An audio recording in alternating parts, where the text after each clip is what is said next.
कंठी धरिला कृष्णमणी अवघाजनी प्रकाश काला वाटू एकमेका वैष्णवनिका संभ्रम वाकुलिया ब्रह्मादिका उत्तम लोका दाखवू काला वाटू एकमेका वैष्णवनिका संभ्रम तुका म्हणी भूमंडळी आम्ही बळीवीर गाढी काला वाटू एकमेका वैष्णवनिका संभ्रम विठ्ठल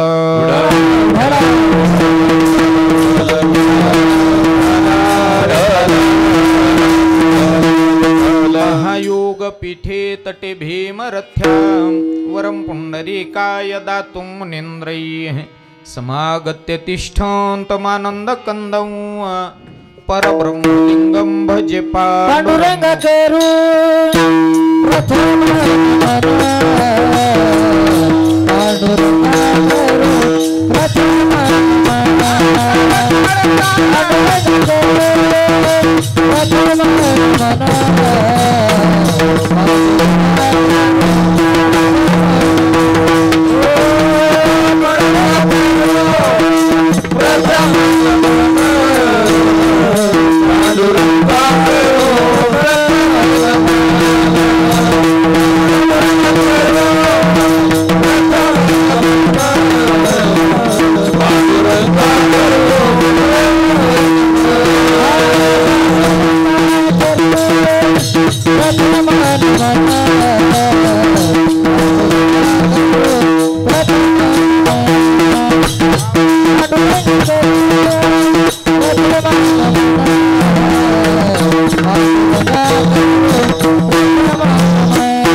वसुदेवसुतं देवं कंसचानूरमर्दनं देवकी परमानंदं कृष्णं वंदे जगद्गुरुं जयांचे केलिया स्मरण होय सकळ विद्यांचे अधिकरण तेची वंदो श्रीचरण श्रीगुरूंचे ते नमस्कारुण्यात आता अभिनव वाग्विलासिनी जे चातुर्यार्थ कला कामिनी ते श्री शारदा विश्वमोहिनी नमिलिमिया ओम नमो श्यामनाथा तुम्हा प्रार्थनिया आता सेवेसी आरंभिता होतो आहे धन्य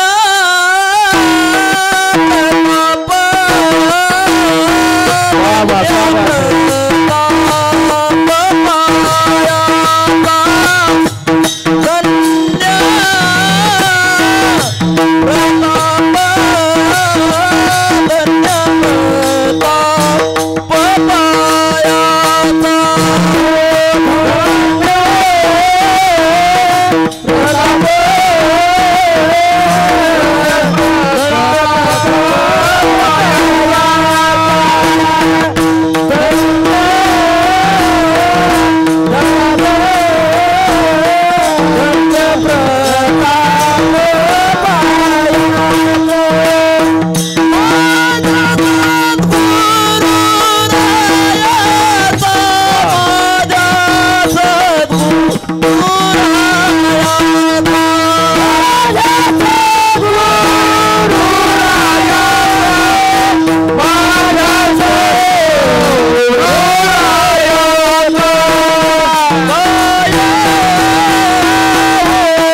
कंठी धरिला कृष्णमणी अवघाजनी प्रकाश काला वाटो एकमेका वैष्णवनिका संभ्रम.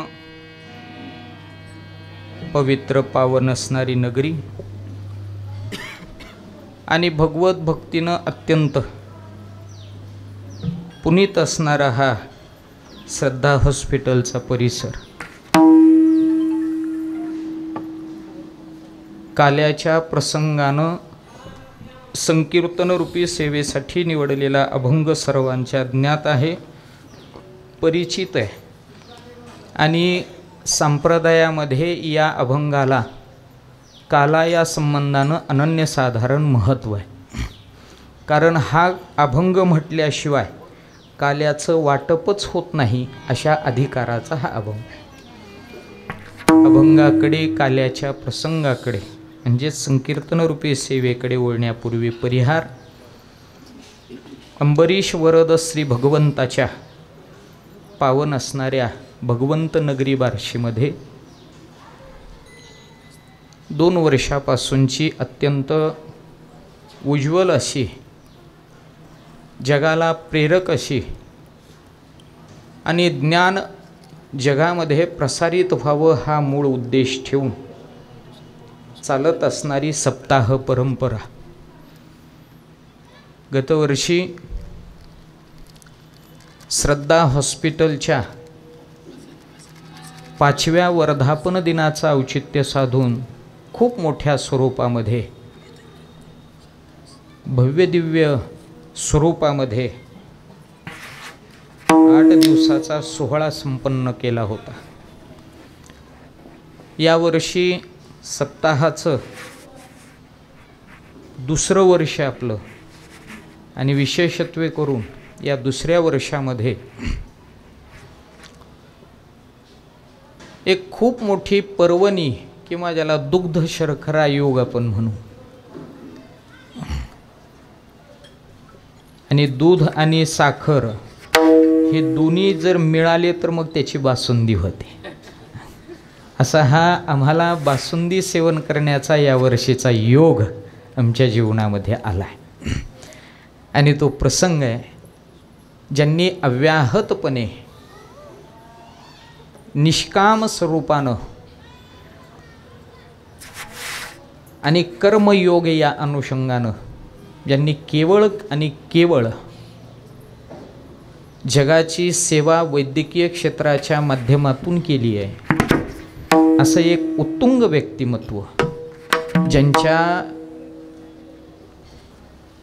बद्दल बोलावं तेवढं कमी आहे, ज्यांच्याबद्दल ज्यांचं कौतुक, ज्यांची स्तुती, ज्यांना उपमा जेवढ्या देव्या तेवढ्या कमी आहेत, असे आपण सर्वांचे प्रेरक स्थान सन्माननीय आदरणीय डॉक्टर गुलाबरावजी पाटील साहेब यांचा हा खूप सुंदर असा सुयोग, म्हणजेच 75 वर्ष ते यावर्षी पूर्ण करतायत वयाची. आणि त्या निमित्तानं हा अमृत महोत्सव, अमृतासारख्या माणसाचाच अमृत महोत्सव होतो.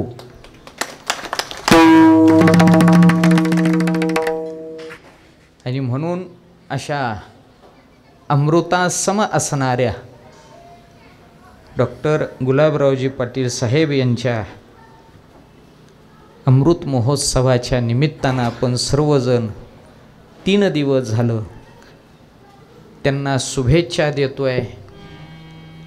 त्यांच्याकडून विशेषत्वे करून आपण त्यांना शुभेच्छा देण्यापेक्षा त्यांची आयुष्यातली जीवनसूत्र प्रणाली जर मनुष्याने जीवनामध्ये आत्मसात केली तर हा अमृत महोत्सव संचा आहे. त्यांचे आशीर्वाद निश्चित आपल्याला मिळत असतात. म्हणून ज्यांनी 75 पूर्ण केलेली आहे आणि या 75मध्ये त्यांचा एक एक शब्द, एक एक अनुभवाची गोष्ट जगाला प्रेरक या ठिकाणी पाहायला मिळते. आणि म्हणून अशा उत्तुंग शिखर गाठलेल्या आणि विशेष रूपाने फक्त वैद्यकीय क्षेत्राशी निगडीत नाही तर सर्व सामाजिक क्षेत्राशी देखील ज्यांचं जीवन आहे. कारण ज्यांच्या जीवनाचा प्रवासच एका कर्मयोग्याच्या सान्निध्यामध्ये घडलेला आहे. आणि तो कर्मयोगी आहे हो, ते म्हणजेच डॉक्टर जगदाळे मामा यांच्या सान्निध्यामध्ये यांच्या तालमीत तयार झालेली म्हणजेच डॉक्टर गुलाबरावजी पाटील साहेब. आणि तो कर्मयोग ज्यांनी जनसेवेचा वसा, ज्यांनी ज्ञान प्रसारित व्हावं याकरिता आत्मसात केलेला आणि त्या उत्तुंग व्यक्तिमत्वाला आजही शुभेच्छा देण्याची, त्यांच्याकडून प्रेरणा घेण्याची आजची काय आहे तर आपल्याला पर्वणी आहे. आणि या पर्वणी पर्व काळाचा आजचा हा आपला महाप्रसादाचा दिवस आणि या महाप्रसादाची सेवा या ठिकाणी आता आपण करूया. विठ्ठल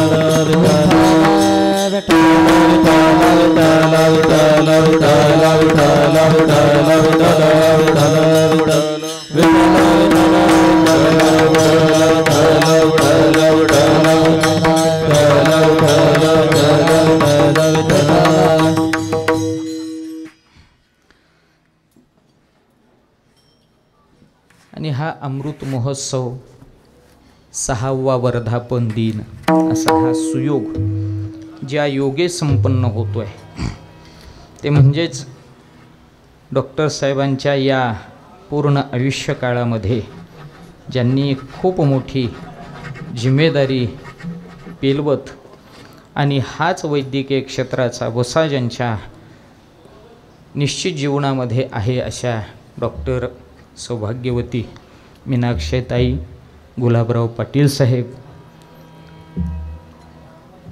2 चाकं प्रपंचाला लागतात आणि प्रपंचाची दोन्हीही चाकं आमच्यासमोर अगदी सोज्वळ, अगदी गोड आणि अगदी महाराज आत्ताच्या जोडीला प्रेरणा देणारी अशी ही 2 चाकं आहेत. आणि ही 2 चाकं अशी चालत राहिली म्हणून पुढच्या 2 चाकांचा सहवास आम्हाला घडून आला, तो म्हणजेच डॉक्टर रोहनजी पाटील सर आणि आमच्या आदरणीय डॉक्टर श्रद्धा मॅडम.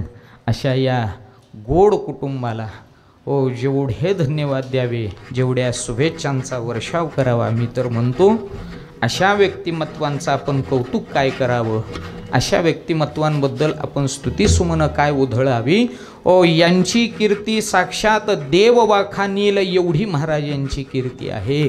कारण सज्जन व्यक्तिमत्व यांची कीर्ती तुम्ही आम्ही तर वाखाणूचे वाखाणू, परंतु यांची कीर्ती कोण वाखाणील तो महाराज म्हणतात त्यांची कीर्ती साक्षात भगवंत वाखाणीतो. आणि म्हणून हे भगवंताच्या मुखातून निघालेले शब्द आहेत ते म्हणजे असे की वाऱ्या हाती माप चाले सज्जनांची कीर्ती मुखे त्या नारायण कीर्ती मुखे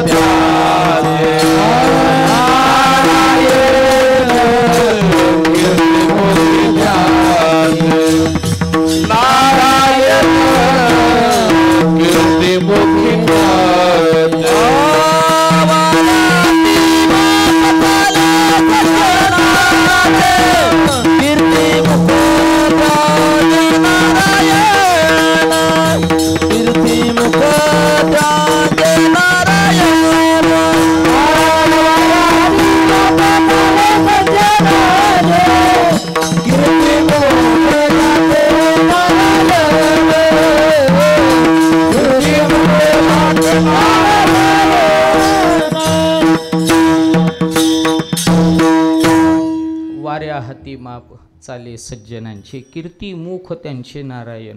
कोण कीर्ती गातो महाराजांची? कसं असतंय, काही जण 3 वर्ग आहेत प्रसिद्धी माध्यमाच्या मध्ये काम करणारे.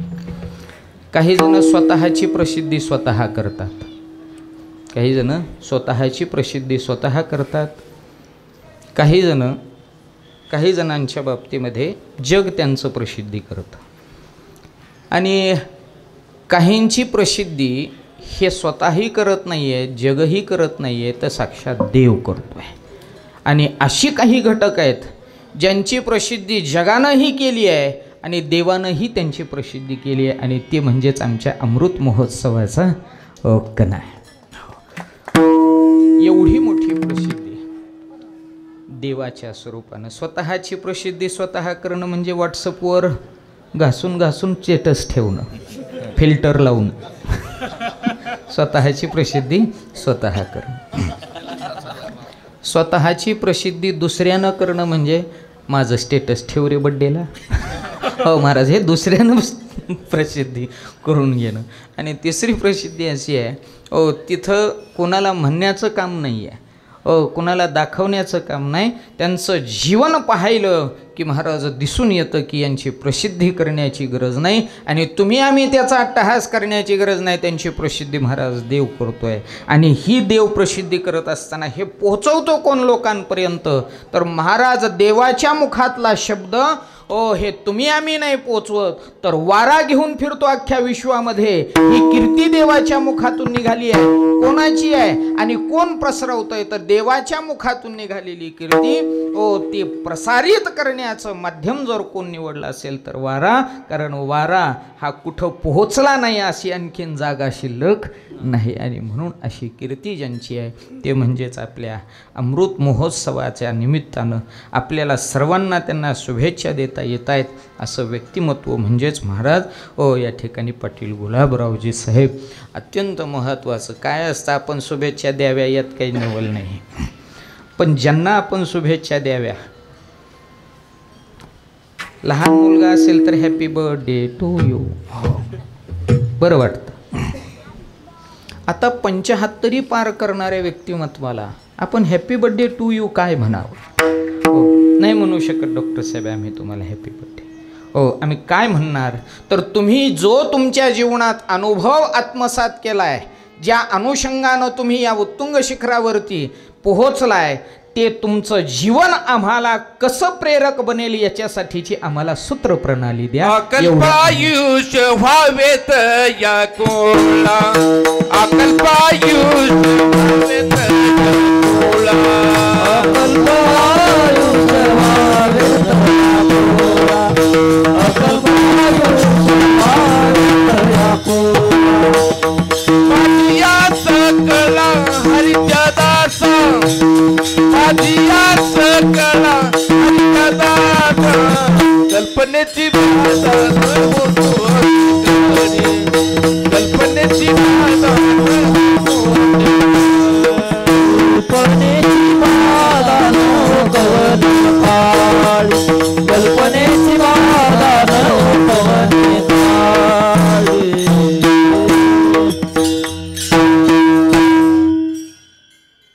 तुमच्याकडून आज आम्ही शिकणार आहे, तुमच्याकडून आज आम्ही मिळवणार आहे, तुमच्याकडून आज आम्ही घेणार आहे, तुमच्याकडून आज आम्हाला शिदोरी मिळणार आहे. ही अपेक्षा आहे आमची तुमच्याकडून. आणि ही शिदोरी जसा आपला सहवास आला आहे त्यावेळेसपासून आम्ही पाहतोय की खऱ्याच अर्थाने ज्ञानानं उत्तुंग असणारी व्यक्तिमत्व. आणि साहेबांनी खऱ्या आता आपण बसलेली सगळी मंडळी आहेत, सर्वांसाठी त्यांचं एक सूत्रबद्धता अगदी प्रेरक आहे. कोणतंही काम करत असताना, मनुष्याने जीवन प्रवास जगत असताना साहेब म्हणत असतात, डोक्यावरती बर्फाचा खडा, तोंडामध्ये साखर जिभेवरती, आणि जिथं ज्या आपण खुर्चीवरती बसणार आहोत त्याला डिंक लावलेला असावा. आता बर्फाचा खडा कळेल का, तर म्हणले डोकं शांत राहिलं पाहिजे, कारण काळाची गरज आहे. सध्याचा माथा जास्त गरम आहे, सध्याचा माथा जास्त गरम आहे. काही काहींचे तर इतके माथे गरम आहेत, महिला मंडळींना गॅस पेटवून तवा ठेवायची गरज नाही, याच्या माथ्यावर पोळी मारली तरी भाजून निघेल, इतकी गरम आहेत काही काही डोकी. आणि मग अशी गरम डोकी जी आहे ती शांत राहिली पाहिजेत. आणि गरमाला शांत करण्याकरिता महाराज डॉक्टर साहेब म्हणत असतात, डोक्यावरती बर्फाचा खडा ठेवा. आणि आम्ही संप्रदायामध्ये त्यालाही म्हणतो कपाळावरचा गंध, गळ्यातली पवित्र तुळशीची माळ, हे महाराज डोकं शांत ठेवण्यासाठी सगळ्यात महत्त्वाचं आहे. हो, हे काय आहे संप्रदायातलं सगळ्यात मोठं गणित आहे. कारण या कपाळावरचा गंध आहे, हा भ्रूमध्यामध्ये गंध लागतो, चंदन नावाचा गंध आहे. मग हा चंदन आपण या भ्रूमध्याला लावणं अत्यंत गरजेचं आहे. त्याचं कारण आहे, चंदनाच्या अंगी थंडावा आहे, गारवा आहे, तो उष्णता खेचून घेऊ शकतो.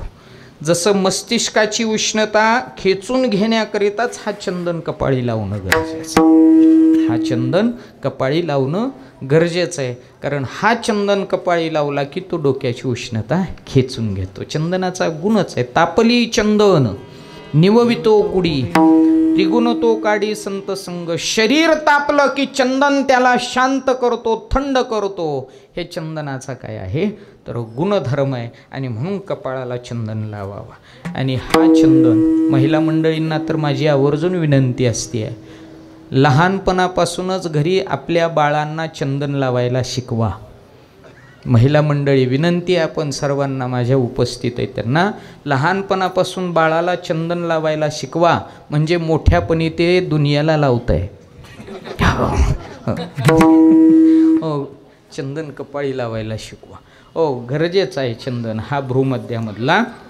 म्हणून एक सूत्र आहे साहेबांचं, डोक्यावरती बर्फ म्हणजेच डोकं शांत असावं, स्थिर असावं, क्रोध राग येऊ नये याच्याबद्दलची. दुसरी भूमिका आहे साहेबांची, जिभेवरती गोडी असावी, साखर असली पाहिजे तोंडात. आणि सांगू का साहेब, साखर हा आमच्यासाठी बरा आहे शब्द, पण तुमच्यासाठी जर पाहायला गेलो तर या अमृत महोत्सवामध्ये तुमच्या मुखामध्ये आम्ही पाहिलेले तुम्हाला, तुमच्या मुखात साखर नाही आहे तर अमृत आहे.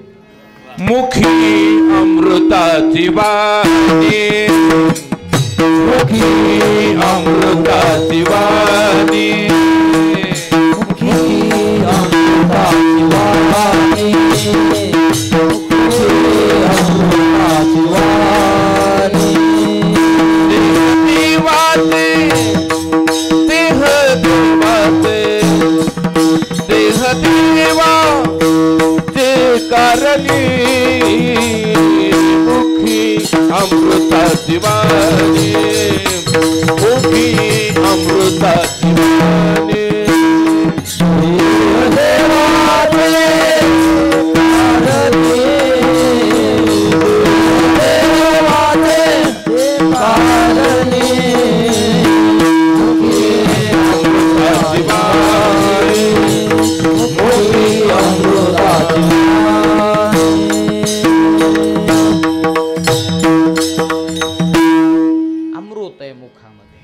अमृत हे मुखे स्रवतसे, मुखी अमृताची वाणी. आणि खरंच पूर्ण कुटुंबाचं निरीक्षण करा. शब्द जैसे कल्लोळ अमृताचे, एक एक शब्द असा अलगद विचून घ्यावा. आणि तुमच्या मुखातला शब्द आमच्या कानापर्यंत आला की तो डायरेक्ट हृदयाचा ठाव घेणारा आम्हाला शब्द तुमचा ऐकावयास मिळतो. म्हणून बाकी बोलतील आणि तुम्ही मात्र अमृत मुखातून बाहेर टाकताय, हे खूप. ते अमृत वचन वाहली वाटे, अमृत वचन वाहली वाटे, अमृत वचन वाहली वाटे, अमृत वचन.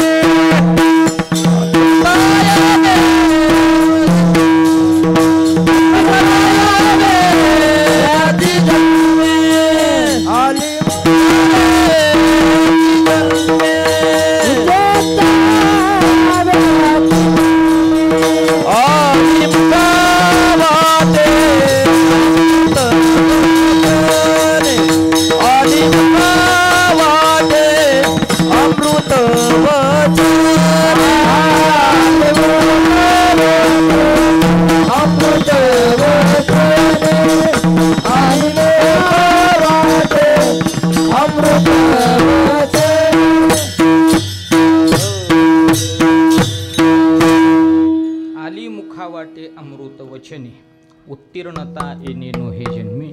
हो, अशी अमृत वचन बाहेर पडतात. आणि आपल्या जीवन प्रणालीच्या या प्रवासामध्ये अमृत वचनं जेव्हा जेव्हा तुमच्या संबंधानं या ठिकाणी बाहेर पडली, हो, त्यावेळेस अमृत मुखातून बाहेर पडलं. बापू जातेगावकरांनी प्रमाण दिलं आणि म्हणून मग तिकडून बक्षीस आलं. अमृत हे मुखातून बाहेर, आणि माणसाच्या मुखात अमृत असावं. काय असावं? अमृत असावं. बाकी रोज बोलताना तर आपण काही बी बोलतो, काही बोलतो. कोणाच्या तोंडाला, आपल्याकडं म्हण आहे, जिभेला हाड नाही, जिभेला हाड नाही. पण सांगू, जिभेला ज्याला हाड लावता आलं, हो, त्याच्याच खऱ्या अर्थाने महाराज अमृत मुखात राहिलं. हो, ती कशी वळते, कोणाची कशी वळेल सांगता येत. अनंत वाचाड अनंत वाचाड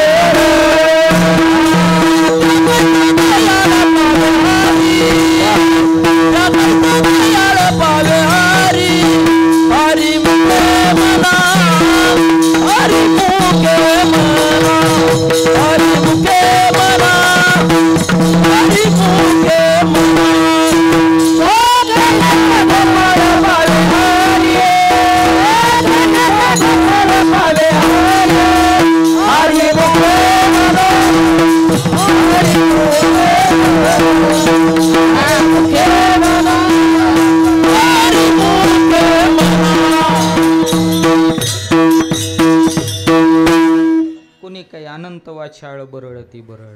या घ्या बक्षीस. आज काय खरं नाही. बरं झालं आजच आलात तुम्ही, रोज नव्हतात ते. मॅडम,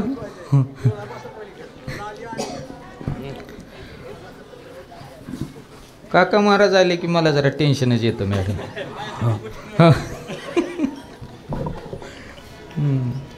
आणि हे कलाकार पण असे खोडीले, ते असल्यावरच जास्त प्रमाणात देतील. तुम्ही म्हणाल तुम्हाला काय टेन्शन येत आहे. काय असतं, वडील लेकरासाठी साठवण करतो बरं का रोहन सर. बाप करी जोडी लेकराचे वडी, बाप करी जोडी लेकराचे वडी, बाप करी जोडी लेकराचे वडी, बाप गुरु वडी वालोनिया वालोनिया वालोनिया.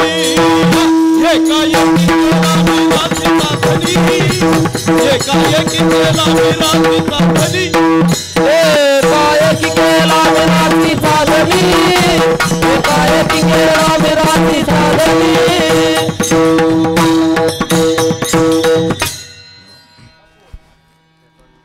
लेकरासाठी वडील पैसे जोडतात, रुपया 2 रुपये हे चाललेलं असते. ते काका महाराज आले की मला जरा टेन्शन येतं.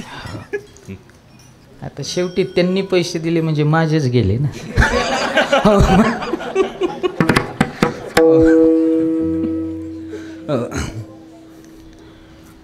ते एक लहानपणी मुलं खेळत असताना एक म्हणायचे बघा, एकमेकाला काही म्हणायची मुलं. त्याच्यात एक मुलांचं लहानपणीचं खेळता खेळता, गिलास म्हण गिलास. आणि ते गिलास म्हणलं की लगे हे नाही म्हणायचं, तुझ्या बापाचे पैसे खाल्लास. तसं ही एकमेकाला म्हणते, प्रमाण म्हण प्रमाण. हो, मग इकडून येते पैसे म्हणते.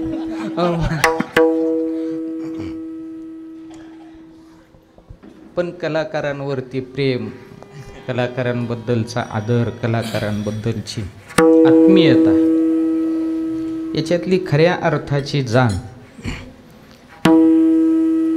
आणि कलाकाराला जवळ अगदी मांडीवर ज्यांनी बसून लाड करतात, असं सामनगावच्या आमच्या परंपरेचं 6वे अधिकारी व्यक्तिमत्व सद्गुरू माऊली म्हणजेच गुरुवर्य काका महाराज आहेत. तर मुद्दा अमृत होतं, आपलं अमृत महोत्सव आहे. कोणाचाही अमृत महोत्सव अनंत वाचाळ बरळती बरळ, कोणी काही बोलतं त्याचा अमृत महोत्सव करण्यात मजा नाही. ज्याच्या मुखात ज्याच्या जीवनात अखंड अमृत राहिलं त्याचा अमृत महोत्सव होणं साहजिक आहे. म्हणून मुखी अमृताची वाणी. आताच्या अमृताचं वेगळं आहे. उगं सांगायचं म्हणून सांगतो मॅडम, एक बरं वाटलं तर घ्या, नाही तर माझं मी घेऊन जाईल सामान कीर्तनाला गेल्यानंतर एका मावशीने चहा प्यायला बोलवलं मला. चला, आणि मग तसं मला कोणी कुठेही बोलवतं, आपलं मी जातो. माझा जरा भिडगत स्वभाव आहे. कुठेही बोलवतात लोक, जातो आपलं मी. कुणी लग्नाला बोलवतं, चाललो. कुणी जमवायला बोलवतं, निघालो. एक जणाने तर फोन केला, म्हणला या की दादा. मी म्हटलं काम काय? या तर खरं. मी म्हटलं काम तर सांगशील. या हो. मी म्हटलं येतो गड्या, पण काम काय? काय नाही म्हणला, मोडायचं हे.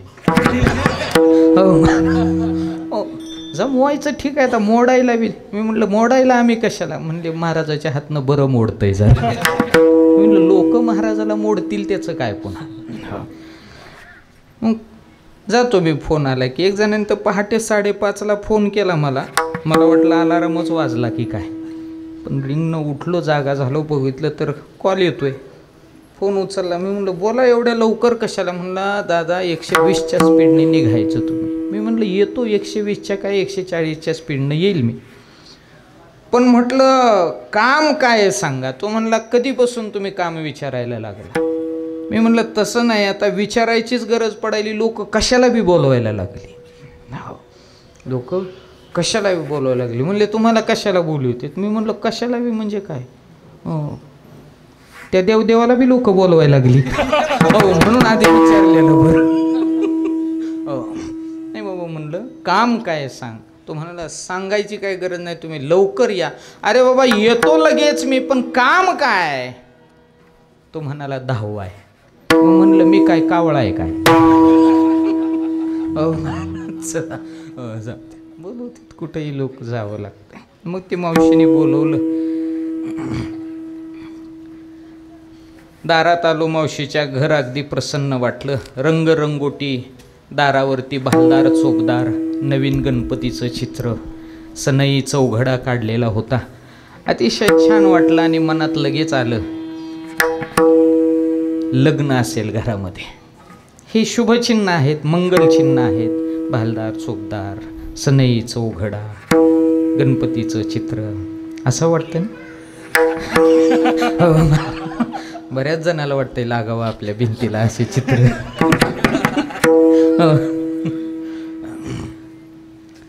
आणि मग लक्षात आलं, किंवा शास्त्रामध्ये त्याला अनुमान प्रमाण म्हणतात. यत्र यत्र धुमाहा तत्र तत्र वन्नी. म्हणजे जिथं जिथं धूर आहे समजून जायचं तिथं बिडी पेटलेली, म्हणजे तिथं अग्नी आहे. तिथं काय आहे? अग्नी आहे. याचा अर्थ हा होतो. म्हणजे जिथं काहीतरी वेगळे त्याच्याबद्दलचं आपण अनुमान प्रमाण लावतो. आणि म्हणून मग मी त्या घरात प्रवेश केला. पण आत गेल्यानंतर नवीन सोफा, नवीन टिपॉय, नवीन कपाट हे दिसल्यानंतर अनुमान प्रमाण बदललं. जे मी भविष्य काळाचं बोलत होतो ते लागलीच भूतकाळ झालेला आहे असं वाटलं. म्हणजे काय, बाहेर दारात वाटलं लग्न असावं घरी, आणि आत सगळं नवीन साहित्य दिसल्यानंतर लग्न झालंय असं लक्षात आलं. आणि मग बसलो सोफ्यावरती. मावशी आल्या, पाणी वगैरे दिलं, चहा घेतला आणि मग गप्पा मारत बसलो. म्हणलं मावशी घरी लग्न वगैरे झालंय काय? ती म्हणली हो. मी म्हटलं कुणाचं झालं? म्हणली मुलाचं झालंय. म्हटलं कधी झालं? म्हणली 7-8 महिने झाले की हो दादा. मी म्हटलं मग 7-8 महिने लग्नाला झालं मावशी, लग्नाला आमंत्रण सुद्धा दिलं नाही तू? ती म्हणली आत्ताचं लग्न लयच गडबडीत झालं. मी म्हणलं काय इतकी गडबड केली? तू तर किती मस्तपैकी लग्न करा, एक दिवशी जमवायचं, पुन्हा महिन्यानी सुपारी फोडायची, पुन्हा पाहुणे मंडळी बोलवून महिन्याभरानंतर साखरपुडा करायचा, पुन्हा 2 महिन्यांनी सर्वांना आमंत्रित करून 10-15 लाख खर्च करून लग्न करायचं. ती म्हणली महाराज 10-15 नाही 25 लाख खर्चायची तयारी होती. मी म्हटलं काय म्हणतेस? म्हणली हो. मी म्हटलं मग का गडबड केली? म्हणली आत्ताच्या लग्नाचं तिथी जमवून तिथी काढेपर्यंत टिकतंय की नाही भरवसा नाही, म्हणून सकाळी जमवलं आणि दुपारी उरकलं. मी म्हटलं बरं केलं, पण मला आमंत्रण नसल्यामुळे माझी दक्षिणा बुडाली. ती म्हणाली दक्षिणा द्यायलाच बोलवलंय. मी म्हणून जीव मोठा झाला माझा. म्हणलं काही का असताना दक्षिणा मिळेल. आणि मावशी आतमध्ये गेली, दक्षिणा घेऊन आली. 2 तास मोजली मॅडम मी, ₹1.25 भरली. हो महाराज. म्हणलं बामणाचा सुद्धा ठराव मोठा आहे सध्या. हो चला. आणि मग मावशीला म्हटलं कसा चाललाय मुलाचा संसार? अगदी चांगला चाललाय म्हणजे. मी म्हणलं सुनबाई चांगली आहे का? बरीच म्हणायचं. मी म्हटलं एवढी का कष्टी झालीस?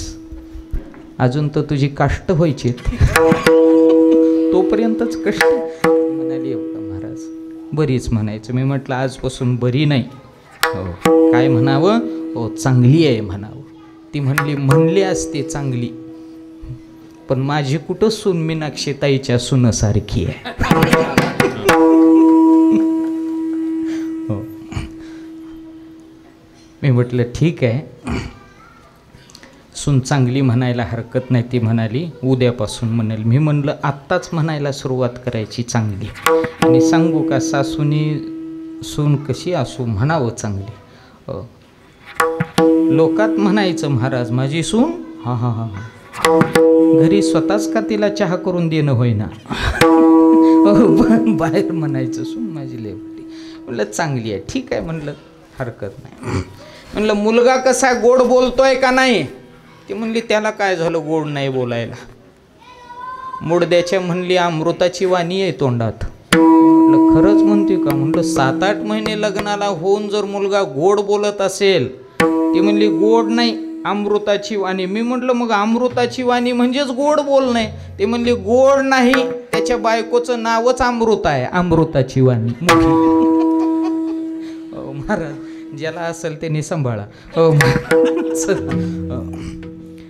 मुखी अमृताची वाणी, ज्यांचा महोत्सव अमृताचा आहे.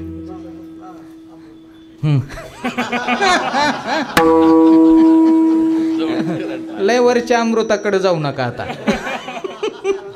हो हो हो मुखी अमृताची वाणी असा हा साहेबांचा जीवन प्रवास आहे.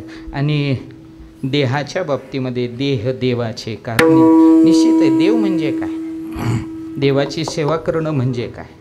तर देवाची सेवा म्हणजे तरी काय? अहो जगाची सेवा हीच देवाची सेवा आहे. जनसेवा हीच ईश्वर सेवा.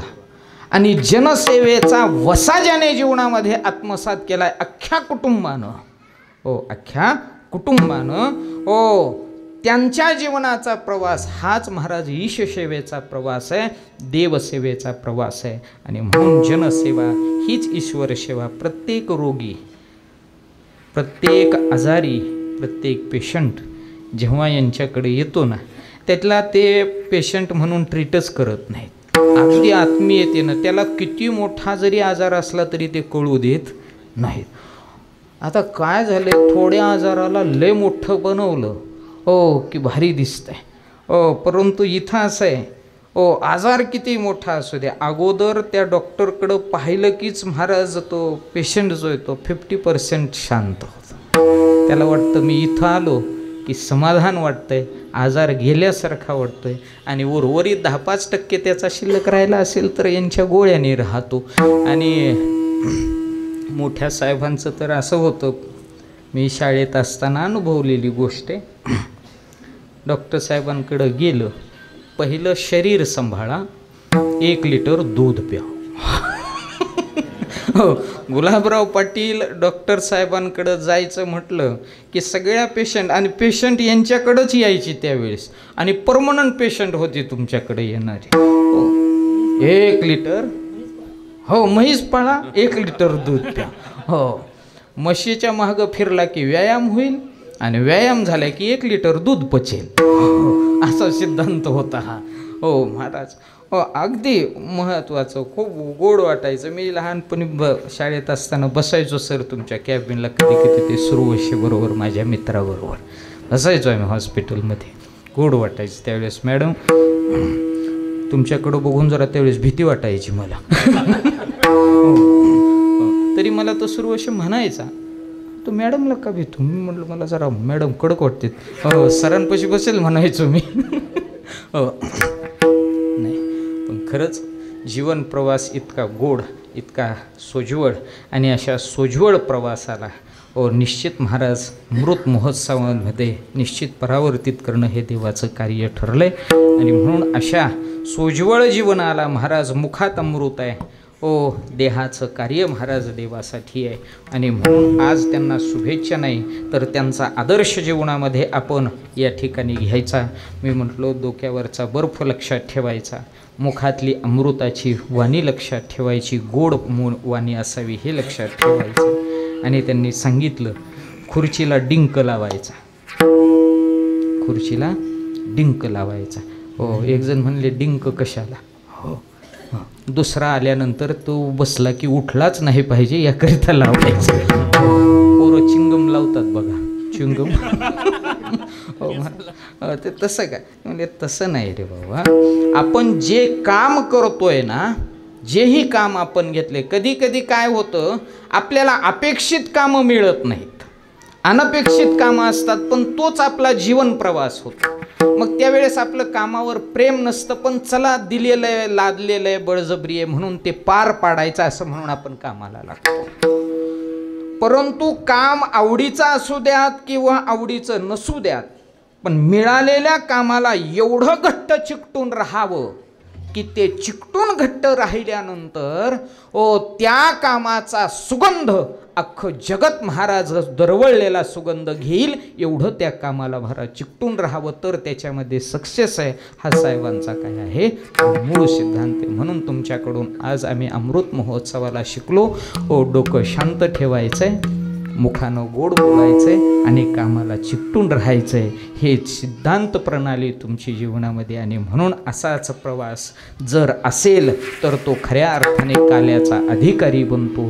आणि हा काला मिळवण्याकरिताच ह्या साधनेचा अट्टहास आहे. कोणत्या अभंगाचं पहिलं? कंठी धरिला कृष्ण म्हणे, कंठी धरिला कृष्ण म्हणे, कंठी धरिला कृष्ण म्हणे, कंठी धरिला कृष्ण म्हणे, कंठी धरिला कृष्ण म्हणे, कंठी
मस्त आहे. कंठी धरिला कृष्णमणी अवघाजनी प्रकाश. जीवनामध्ये महाराज कालाही त्याच अनुषंगाने मिळतो ज्याच्या जीवन प्रवासामध्ये, ज्याच्या जीवनशैलीमध्ये अत्यंत महत्त्वपूर्णरित्या सेवा घडते. बिगर सेवेचा काला आजपर्यंत मिळाला नाही आणि इथून पुढेही मिळणार नाही. आपल्याकडं म्हणतात काम आणि दाम, आपल्याकडं म्हणतात काम आणि दाम. तज्ज्ञायानं संप्रदायामध्ये देखील काहीतरी सेवा आपण रुजू करावी लागते, तर त्याचा मोबदला भगवंत आपल्याला प्रदान करत असतो. अन्यथा बिगर सेवेचं जगामध्ये आज काहीही मिळत नाही. बिगर कामाचे गेला एक काळ, डेरे हरी पलंगावरी गेला एक काळ. आता तो कर्तृत्वाचा काळ आहे. घरामध्ये 4-5 भाऊ जर असतील पहिले, त्याच्यातला एखादा नुसता फिरण्यावरच असायचा, ज्याने काम काही करायचं नाही पण 10-5 एकर विकून दाखवायचे. पण संभाळीत होती त्यावेळेस, त्यालाही सांभाळून न्यायची. आता आई वडील सुद्धा बिनकामाच्या पोराला सांभाळीत नाही. तुम्ही म्हणताल तुमचं कसं आहे? सगळ्याच्या घरी तसंच आहे. 2-4 दिवस घरी असलो तो गेला नाही तू कार्यक्रमाला अजून.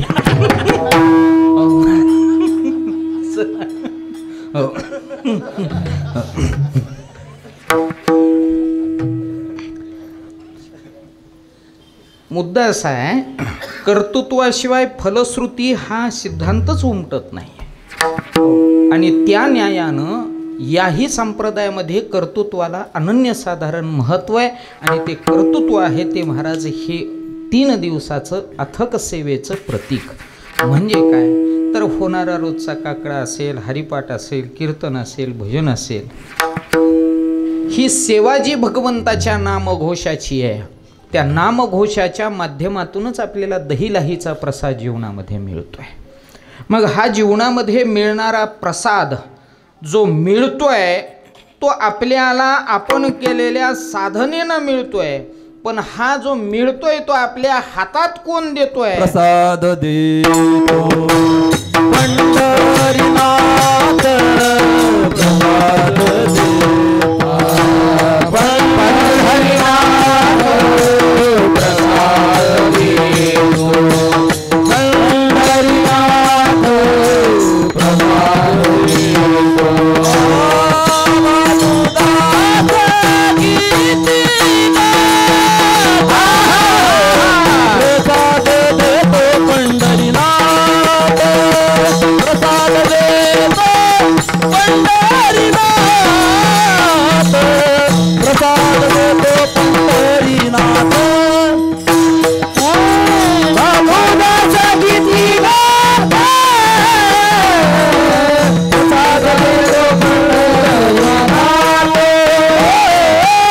प्रसाद देतो.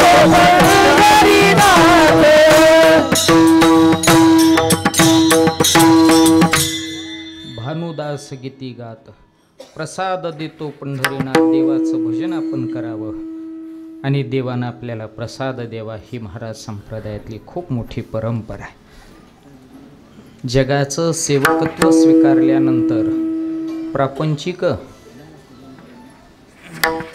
गरजा आपल्या पूर्ण होतील, परंतु भगवंताची शरणागती स्वीकारल्यानंतर अख्ख्या जीवनाच्या महाराज गरजा पूर्ण होतात. नव्हे असं म्हणा, भगवत स्वीकारली की गरजच जगामध्ये दुसरी कोणती राहत नाही. ही महाराज आहे आनंदाची क्षुधा निवृत्ती, याला म्हणतात प्रसाद.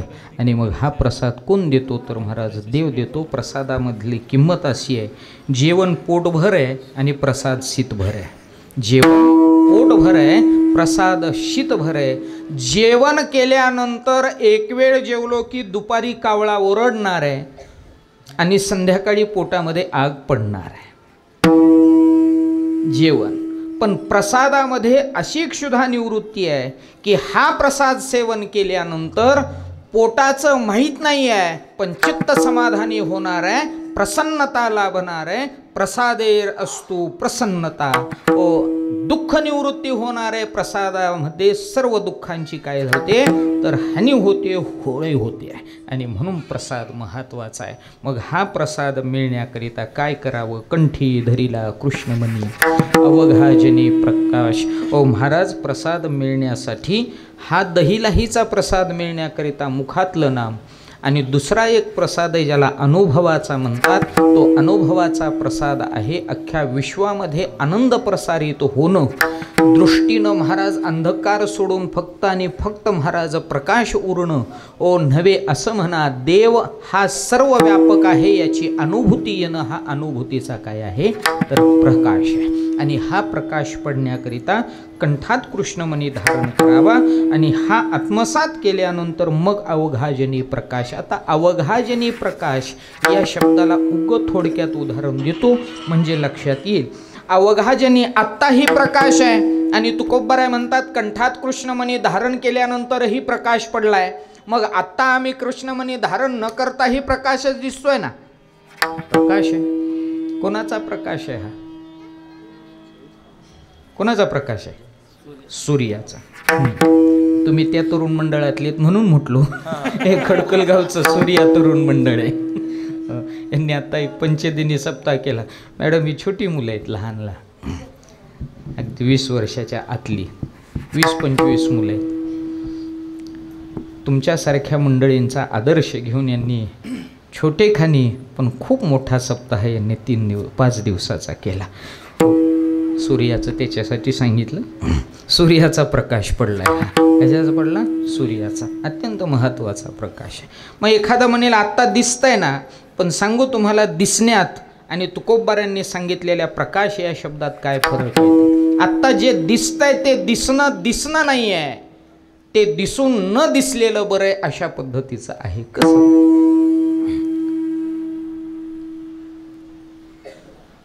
हे काय आहे? हे स्टँड आहे. हे काय आहे? स्टँड. ST stand. हे स्टँड आहे. याला काय म्हणतात? माईक म्हणतात. याला काय म्हणतात? वायर. काय करायचं याने? गळ्याला बांधायचं. ही वायर आहे बरं का. महाराज मंडळी, विद्यार्थी मंडळी, गळ्यात काय आहे? टाळ आहे. आणखीन गळ्यात काय आहे? आणि पोटात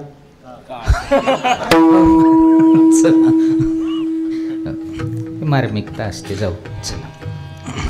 मुद्दा असा आहे, हे स्टँड आहे, माईक आहे, वायर आहे. आपण बसलेली कोण आहेत? सगळी उभा आहेत ती कोण आहेत? आपण वारकरी आहेत. हो, कोण आहेत? वारकरी. बसलेले वारकरी, उभे आहेत ते वारकरी. ओ बिगडमाळावर वारकरी नाही. होय होय वारकरी.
आपण सर्वजण जे आहोत, ते कोण आहे?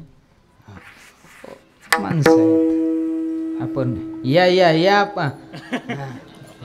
ह्या वयात इतकी ऊर्जा काय सोपी का? हो महाराज 105 105 हां क्या बात आहे बघा घ्या पा. आणि ही ऊर्जा फक्त गळ्यातल्या माळाची आहे आणि भगवंतावरती असणाऱ्या निष्ठेची आहे. ओ ही व महाराज ऊर्जा.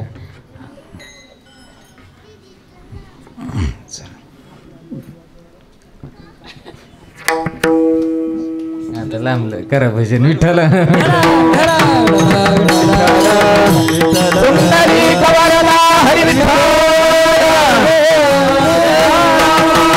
अंबरीश वरदसी भगवान सद्गुरु श्यामा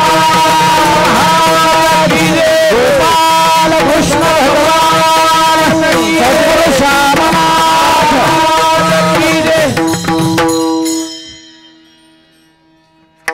तर मी जे आत्ता विचारत होतो हे स्टँड आहे, माईक आहे, गळ्यात टाळ आहे, माळ आहे, विनाय, पेटी आहे, मृदंग आहे, हे जे सगळं दिसतंय आपण सगळी बसलेली माणसं आहोत. हे दिसणं म्हणजे अंधकार आहे. तुम्ही म्हणाल कसं? तर सांगू, आहे हेच दिसणं हा अंधार आहे आणि आहे याच्यामध्ये देव दिसणं हा प्रकाश आहे. अवघाजनी प्रकाश. माणूस माणूस नाही आहे, माणूस देव आहे. ओ याची जाणीव होणं हा खरा प्रकाश आहे. आणि म्हणून तुकोबरायांचा शब्द आहे अवघाजनी प्रकाश. किंवा महाराजांना विचारा, जे जे दृष्टी दिसे ते ते हरिरूप, तुझ्या ध्यान जप त्याशी नाही. म्हणजे काय? जिथंही दृष्टी टाकावी ते फक्त भगवंताचं आहे आणि भगवंतच तिथं आहे याची अनुभूती येणं हा खऱ्या अर्थाचा काल आहे. गवळणींना विचारा,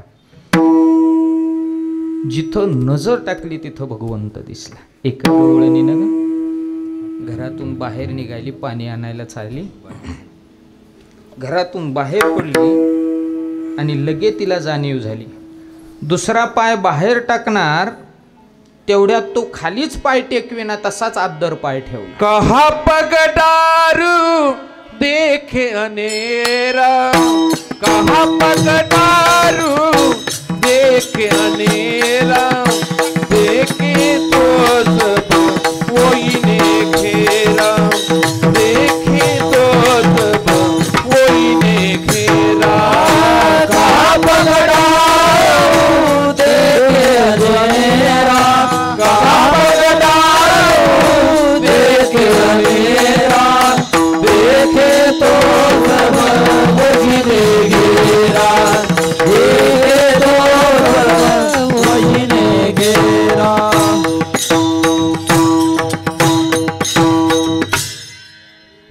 तिचा पाय आदरच.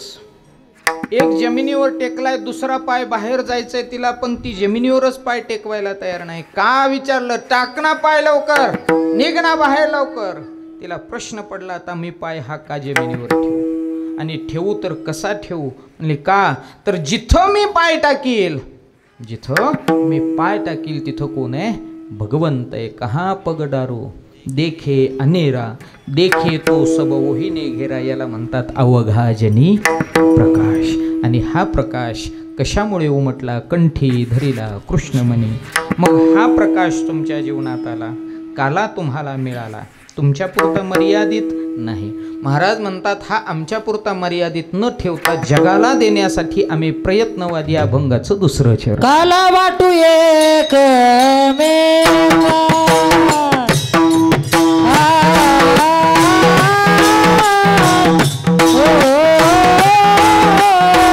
काला वाटू एक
तर हा एकट्यापुरता मर्यादित नाही, सर्वांना त्या ठिकाणी काला आम्ही देऊ लागलो. काला वाटू एकमेका वैष्णवनिका संभ्रम हा महाराज काला मग मिळाला. मग हा काला जो साधू संत मंडळी वाटतायत हा त्यांना कुठं मिळाला, तर त्यांना हा श्रीकृष्ण अवतारात काला मिळाला. भगवान श्रीकृष्ण अवतारामध्ये हा काला मिळाला. म्हणजे केव्हा, तर म्हणले श्रीकृष्ण जन्म झाला त्याबरोबर जी गोपाळ मंडळी आली त्या गोपाळ मंडळींना हा प्रथमदर्शी भगवान श्रीकृष्णाच्या अवतारामध्ये 8व्या भगवंताच्या अवतारामध्ये हा काला त्यांना मिळाला. मग त्यावेळी मिळालेला काळा त्यांच्यापुरता मर्यादित न ठेवता त्यांनी परत महाराज श्रीकृष्ण अवताराच्या नंतर भगवान पंढरीश परमात्म्याच्या बरोबर वारकरी म्हणून जन्माला आले ना हा काला तुमच्या आमच्यापर्यंत पोहोचवला. ज्ञानोबाराय तुकोबाराय ही साधू मंडळी महाराज याही अवतारामध्ये आपल्याला हा काला प्रदान करतायत. म्हणून हा काला दहीलाहीचा मिळवण्याकरिता अगोदर करावं लागतं ते चरित्राचं उच्चारण. कोणत्या चरित्र ते उच्चारावे केले देवे गोकुळी, देवे गोकुळी केले देवे गोकुळी, चरित्र ते उच्चारावे केले देवे गोकुळी, चरित्र ते उच्चारावे केले देवे गोकुळी, चरित्र ते उच्चारावे केले देवे गोकुळी, चरित्र ते उच्चारावे केले देवे गोकुळी, चरित्र ते उच्चारावे केले देवे गोकुळी, चरित्र ते उच्चारावे केले देवे गोकुळी, भवसागरीचे उच्चनीच अधिकारी, करू भवसागरीचे उच्चनीच अधिकारी, करू भवसागरीचे उच्चरू अधिकारी, चरित्र उच्चारावं कोणतं, भगवान श्रीकृष्णाने गोकुळामध्ये केलेलं. मग काय चरित्र, भगवान श्रीकृष्ण गोकुळामध्ये अवतरित झाले व नंदाच्या घरामध्ये आले आणि त्या ठिकाणी यशोदा आणि नंदराजाच्या घरी श्रीकृष्ण अवतरित झाले. आणि ह्या अवतरणाने काय झालं, गोकुळामध्ये चिंता ते पळाली, गोकुळाबाहेरी प्रवेश भेतरी केला देवी. भगवान श्रीकृष्णाचा प्रवेश झाला आणि गोकुळवाशांची चिंता निवृत्त झाली. जिथं चिंता राहत नाही तिथं आता स्वच्छ निर्मळ अशा स्वरूपाचा आनंद प्रस्थापित होतो. मग हा आनंद गोकुळवाशांना झाला. ओ बाळकृष्ण नंदा घरी आनंदल्या नरनारी, सर्वांना आनंद झाला. मग हा आनंद महाराज किती होता, मोजता आला किलोनं, मोजता आला लिटरमध्ये नाही. महाराज म्हणतात त्या आनंदाचं मोजमाप नाही तर त्या आनंदाचा अंत पार नाही. अंत पार नाही देवा, अंत पार नाही देवा, गोकुळीच्या सुखा, गोकुळीच्या सुखा, गोकुळीच्या सुखा, गोकुळीच्या सुखा, गोकुळीच्या सुखा, गोकुळीच्या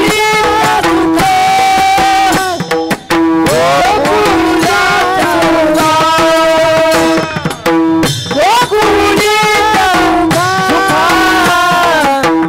गोकुळीच्या सुखा, अंत पार नाही लेका, अंत पार नाही लेका, अंत पार नाही लेका, अंत पार नाही लेका, बाळकृष्ण नंदावरी, बाळकृष्ण नंदावरी, बाळकृष्ण नंदावरी, बाळकृष्ण नंदावरी, बाळकृष्ण नंदावरी, बाळकृष्ण नंदावरी, बाळकृष्ण नंदावरी, बाळकृष्ण नंदावरी.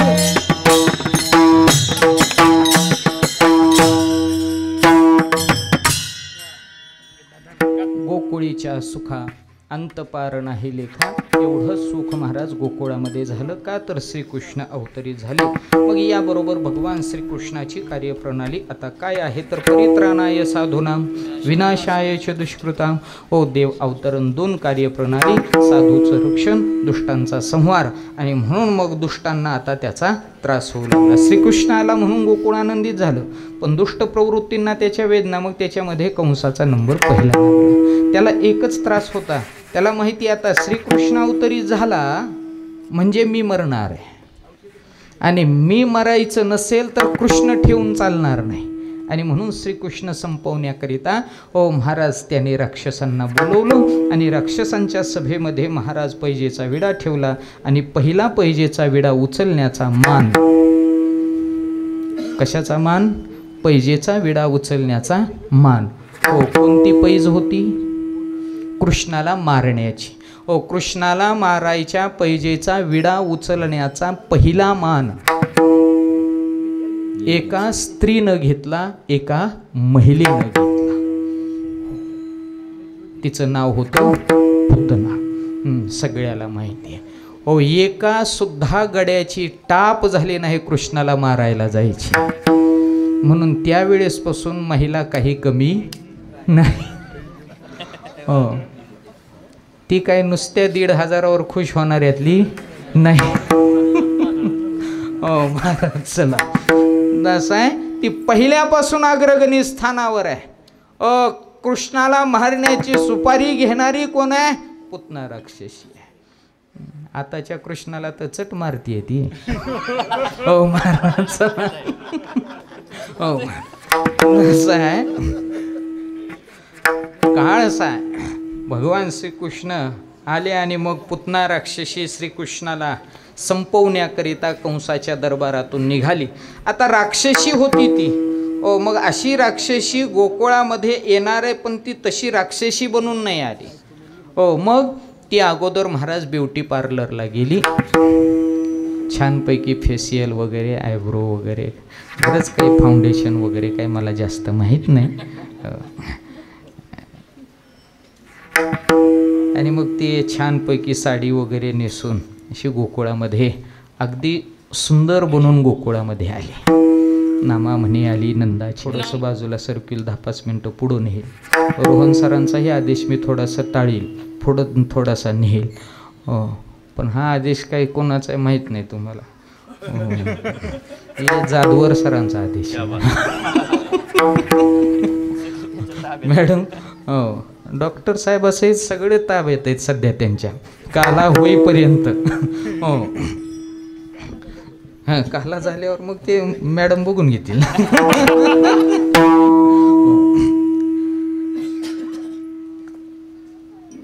आणि मग त्या ठिकाणी पुतना राक्षसी नटून थटून सजून गोकुळामध्ये आली. श्रीकृष्णाला उचललं, स्तनपान देऊ लागली. स्तनपान महाराज विषाचं आहे, स्तनपान दुधाचं आहे, परंतु दुधाचं घेणं साहजिक आहे. विष का प्राशन करावं मी? आणि म्हणून महाराज महादेवाला पचवायला आज्ञा केली, विनंती केली. महादेवाने विष पचवलं. भगवान श्रीकृष्णाने दूध पचवलं आणि विष दूध संपल्यानंतर पुतनेचे प्राण आकर्षित केले आणि पुतना महाराज त्या ठिकाणी मृत्युमुखी पडली. नव्हे, पुतना महाराज संपली, परंतु पुतना नुसती संपली नाही. भगवंताच्या हातून जर महाराज मृत्यू आला तर त्याला मोक्ष आहे. मोक्ष आहे. आणि अशी पुतना मोक्षाला पाठवली. श्रीकृष्ण लहानाचे मोठे होऊ लागले, पालते पडू लागले. पालते पडणारे श्रीकृष्ण पोटावरती सरकू लागले, पोटावरती सरकणारे श्रीकृष्ण रांगू लागले. रांगणारे श्रीकृष्ण आता चालू लागले. चालणारे श्रीकृष्ण एकटे नाहीये, आता गोपाळ मंडळी त्यांच्या मागे पुढे फिरू लागली. मागे पुढे गोपाळ मंडळी फिरत असताना श्रीकृष्णाने विचार केला, म्हणला ही चांगली गोष्ट झाली. आता एवढी मोठी जर फौज माझ्या मागे असेल तर एखादं मित्रमंडळ करायला काय हरकत आहे? होय होळे सर, करूया मित्रमंडळ. मग आपण म्हणले मग काय करायचं? मित्रमंडळ स्थापन करू. गावागावात गल्ली गल्लीत बॅनर लावू आणि मग मस्तपैकी श्रीकृष्ण अध्यक्ष, कुणी कोशागार, कुणी सल्लागार, कुणी सरचिटणीस, कोणाला भाकरीला चटणी नाही तेही बॅनरवर. आणि मग श्रीकृष्णाला म्हणायला लागले, कृष्णा तुझाच एकट्याचा फोटो चांगला दिसतोय. म्हणले आमचं कसं आहे? ते म्हणले तुमचाही चांगला दिसेल. पण तुम्ही खात नाही. म्हणले आम्ही काय खात नाही का? म्हणले खाल्ल्यावरच फक्त फोटो. हो म्हणले खाल्ल्याशिवाय गाल चांगले होत नाही. त्याच्यासाठी 1 लिटर दूध प्यावं लागतं. साहेबांचा संदेश आहे आम्हाला. त्याशिवाय गाल गुबगुबीत दिसत नाही. आणि बघ म्हणले तुझं म्हणले फोटो चांगला आहे, सफरचंदासारखे गाल आहेत तुझे, आणि आमचे गाल म्हणजे खोबऱ्याच्या उलट्या वाट्या. काय राहिलं? म्हणले मग तुम्ही खात नाही का? ते म्हणले रोज खातो. म्हणले काय खाता? म्हणले विमल खातो. RMD ऊंचे लोग ऊंची पसंद.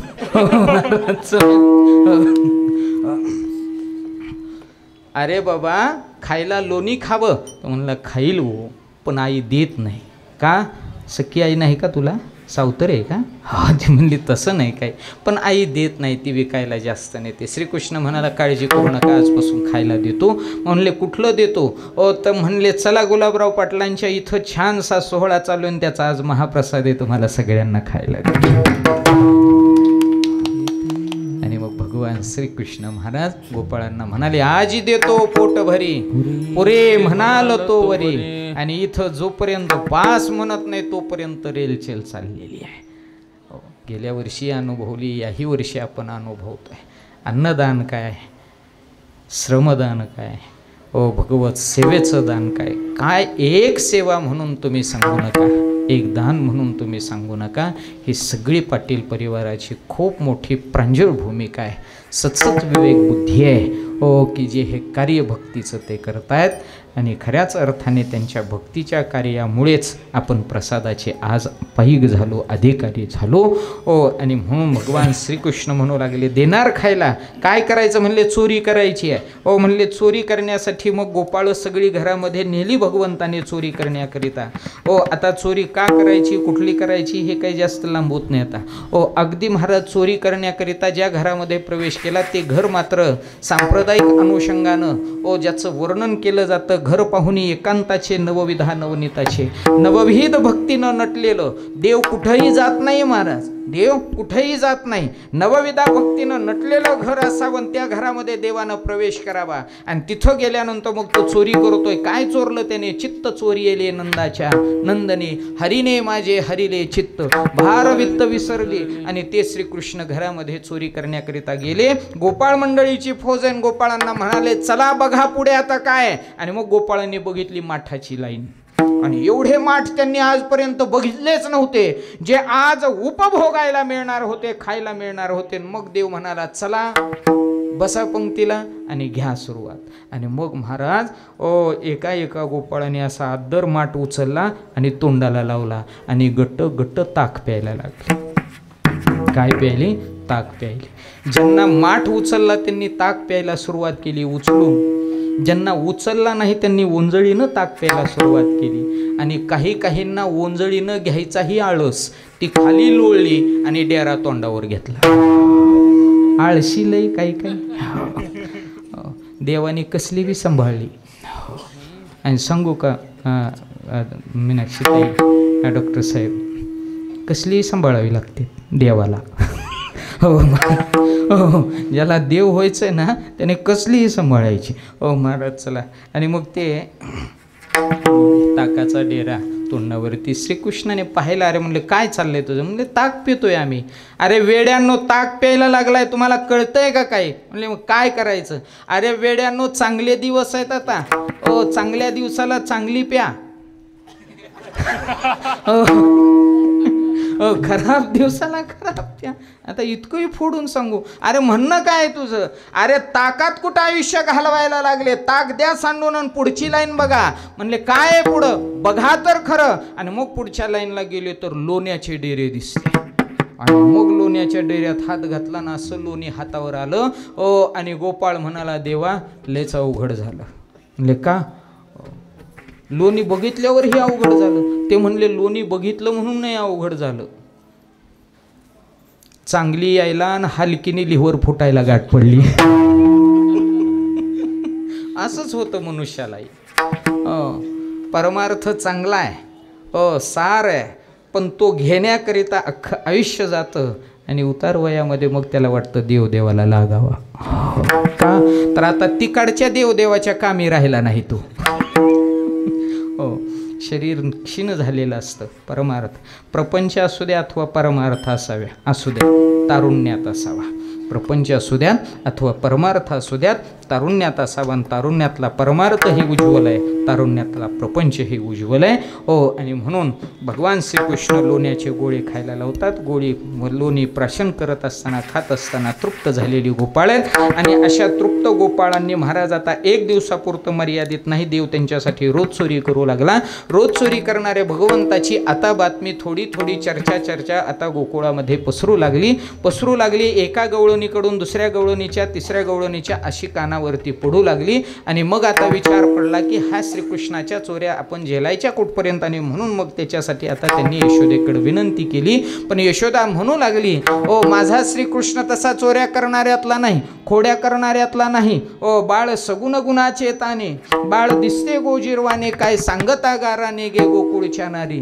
ओ 5 वर्षाचं माझं बाळ गे, अंगणी ग माझ्या खेळे, का लटिकाची घेता आळ गे गोकुळच्या नारी. आणि तुम्हाला सांगते, तुम्हीच जास्त खोडपत्री आहेत, माझा श्रीकृष्ण खोडपत्री आहे. तुम्ही लपून याची गोटी गे, लागता याचे पाठी गे. ओ महाराज, ती श्रीकृष्ण माझा लहान आहे, घर सोडत नाही आहे, आणि तुम्ही याला खोड्या करता पुन्हा माझ्या श्रीकृष्णाची चाडी सांगताय. त्यावेळेस विनंतीनं महाराज सगळ्या गवळणी महागारी गेल्या. पण आता गवळणीनं विचार केला, श्रीकृष्णाच्या जर खोड्या ऐकत नसेल यशोदा, तर त्याची चाडी आपण करायची कोणाकडं.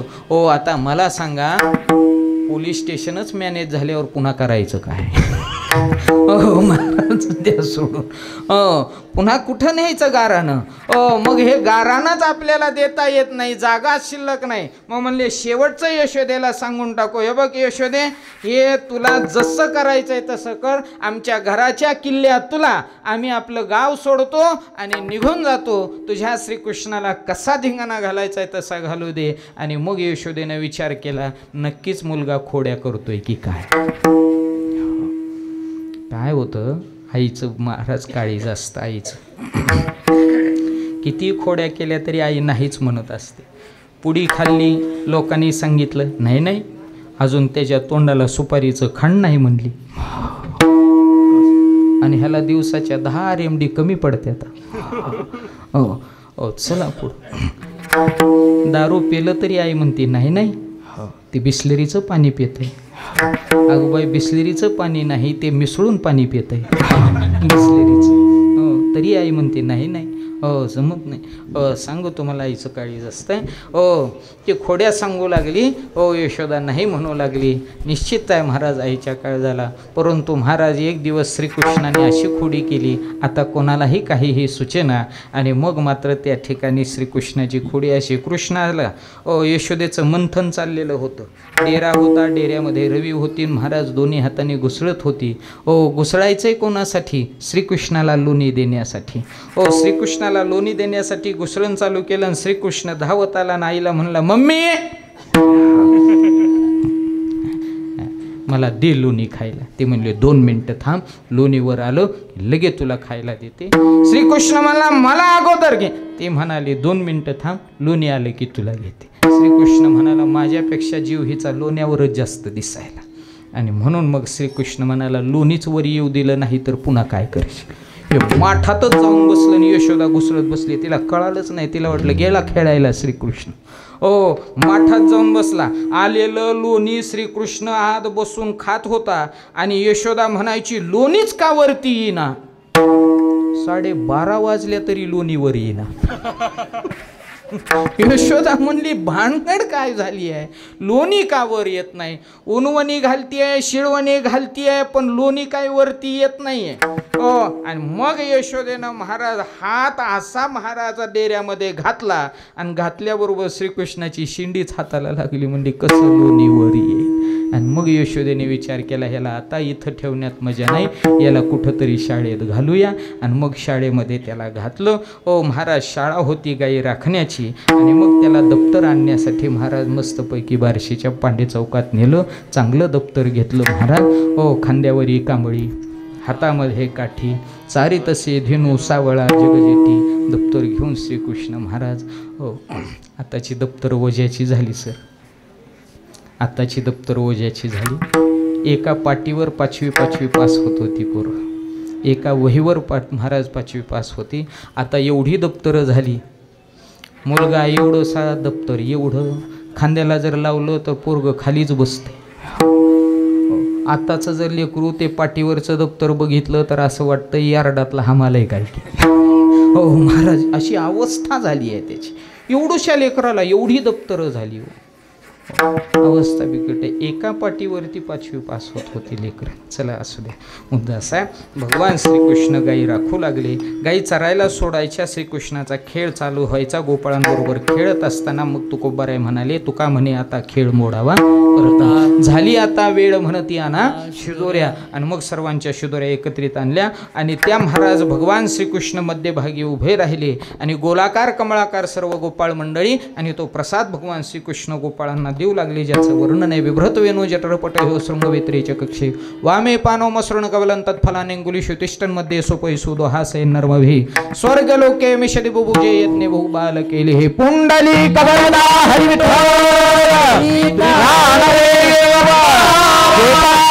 कृष्ण भगवान की. आणि तो प्रसाद सर्व गोपाळांना महाराज दिला. परंतु काही जणांना तो प्रसाद मिळाला नाही, ज्यांचा अधिकार नव्हता त्यांना तो प्रसाद नाही. आणि ती अनधिकारी कोण होती तर मृत्यू लोकात न जन्माला आलेली अशी देव मंडळी, ज्यांना महाराज प्रसादाचा अधिकार नाही. आणि हा प्रसादाचा अधिकार नसल्या कारणानं त्यांना तो प्रसाद भगवंताने मिळू दिला नाही. कारण प्रसाद हा फक्त मृत्यू लोकामध्ये मनुष्य देहामध्ये महाराज मिळतो. सांगू का, पहिला मुद्दा आहे, माणूस जन्म मिळणं हे भाग्याचं लक्षण आहे. आणि तो माणूस प्रसादाचा अधिकारी बनणं त्याचं परमभाग्य आहे. म्हणून आपण परमभाग्यवान आहोत की डॉक्टर साहेबांच्यामुळे, परिवाराच्यामुळे आज आपल्याला या प्रसादाचा अधिकार लाभतोय. हा प्रसाद सेवन आपल्याला करायला मिळतोय. आणि हा प्रसाद महाराज तुका म्हणे काला वैकुंठी दुर्लभ. मग हा कोणामुळे मिळतो तर महाराज विशेष हा लाभ संत संगे, ज्या साधू संत मंडळींनी साधना केली, ज्या साधू संत मंडळींनी जीवन या परमार्थामध्ये व्यतीत केलं, त्यांनी हा काला आपल्यापर्यंत पोहोचवला. काला वाटू एकमेका. पण त्याच्यासाठी काय केलं तर महाराज म्हणतात, कंठी धरीला कृष्ण म्हणी. ठीक आहे महाराज, तुम्ही कंठी कृष्ण म्हणी धरला, पण तिथपर्यंत जाण्याकरिता काय केलं तर म्हणले मुखात नाम घेतलं. कोणतं आणि कसं. आतवरी सगळ्यांच्या टाळी वाजवायची.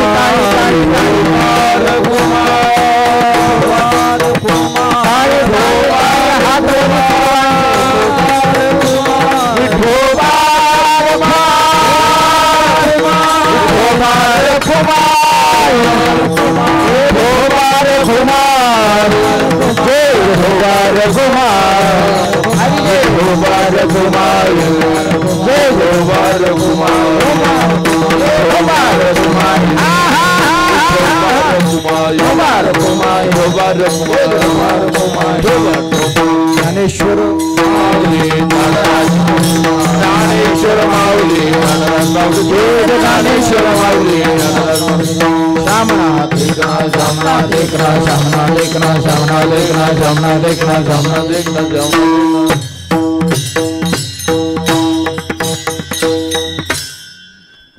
आनंदाचा हा दैदिप्य त्रयदिनी कीर्तन महोत्सव डॉक्टर गुलाबरावजी पाटील साहेब यांच्या अमृत महोत्सवाचा आणि श्रद्धा हॉस्पिटलच्या 6व्या वर्धापन दिनाचा औचित्य साधून संपन्न होतोय. संपन्न होणाऱ्या सोहळ्यामध्ये आजची ही काल्याची सेवा अल्पशा बुद्धीनं नियमाप्रमाणे या ठिकाणी करण्याचा अट्टहास केला. सर्वजण या ठिकाणी उपस्थित राहिले. 3 दिवसच्या सोहळ्यामध्ये सर्व कुटुंब. अत्यंत महत्त्वाची गोष्ट आहे, उच्चपदस्थ असताना आणि कर्तृत्वाचा कोणत्याही प्रकारचा मद नसताना आणि विशेषत्वे करून एवढी जनसेवा जीवनामध्ये आत्मसात करत असताना परमार्थामध्ये भक्तिसेवेचा देखील वसा आपल्या जीवनामध्ये असावा याच्याबद्दलची चाणाक्ष वृत्ती आणि त्या चाणाक्ष वृत्तीनं संपन्न होत असणारा हा सोहळा आहे. म्हणजेच डॉक्टर गुलाबरावजी पाटील साहेब डॉक्टर मीनाक्षीताई पाटील साहेब, डॉक्टर रोहनजी सर, डॉक्टर श्रद्धा मॅडम अगदी उच्च कोटीची व्यक्तिमत्व आहेत. कधीकधी आपण बाह्य अंगाला पाहतो, कधीकधी आपण लोकेशनाला पाहतो, व कधीकधी आपण पैसा पाहतो, कधीकधी आपण महाराज त्याचं कार्य पाहतो, आणि कधीकधी आपण एखाद्या व्यक्तिमत्वाचा अख्ख्या जीवनाचा प्रवास पाहतो. त्यावेळेस आपण त्यांना एखादी पदवी बहाल करतो, एखादी त्यांच्या आदरार्थी एखादी भूमिका, एखादं विशेषण आपण त्यांना लावतो आणि त्यांचं मोठंपण आपण आपल्या मनामध्ये ग्राह्य धरतो. परंतु इथं जन्मापासून ते आज तागायतचा सर्व प्रवास हा फक्त आणि फक्त महाराज सेवा या संबंधानं चालतो आहे. आणि हे आज नाही आहे, खूप काळाची महाराज गोष्ट आहे. आणि हे एका वेळेनं इथपर्यंत येत नाही, याच्यासाठी अव्याहतपणे झटावं लागतं. आजच्या काळात काय झालं आहे, लगेच असावं वाटतं आहे, लगेच इन्स्टंट लगेच असावं वाटायला माणसाला. त्याच्यासाठी थोडासा वेळ देणं, मेहनत करणं, कसरत करणं नको वाटायला. एक मावशी सकाळी सकाळी आरशात जास्त बघत होती. इतकी आरशात बघायली, म्हणलं 5 मिनिट झाले, आता चला महिलेचा स्वभाव गुण आहे आरशात निहाळणं, आणि आरशात स्त्रीनं पाहिलं पाहिजे. हो, पाहिलंच पाहिजे आरशामध्ये, फक्त पार्लरला जाण्या अगोदर पाहिलं पाहिजे. हो महाराज, चला हो आरशात पाहिलं पाहिजे.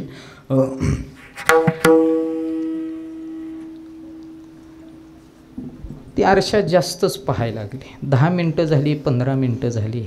मी विचार करतोय, म्हणले इतका वेळ झालं काय आरशात बघत असेल.